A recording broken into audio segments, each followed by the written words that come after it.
Let's do some trader talk now with Michele Schneider, Director of Trading at MarketGauge Group. Michele, the last time you were on the show, you talked about how critical it was that the SPY, that ETF of the S&P 500, hold on to 410. Well, we're below 410 now. Well, it certainly was a good area to look at in terms of the pivotal number, and it was almost the perfect 50% move from the lows at 380 up to 430. So the fact that we broke down obviously means that there's going to continue to be some weakness in the market, at least for the time being. But we also have to keep in mind that we're still above the 50-day moving average, which has a positive slope.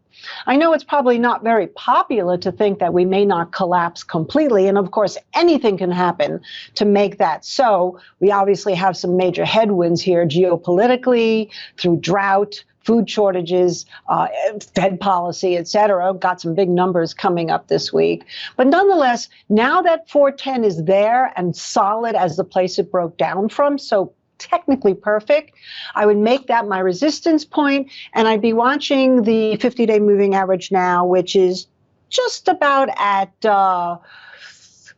like 400 area. Let's call it 400 area. What's your trade of the day? Well, right now, because we have seen tremendous moves in a lot of news in China, and PDD, Pinduoduo, has gone up tremendously and been very volatile.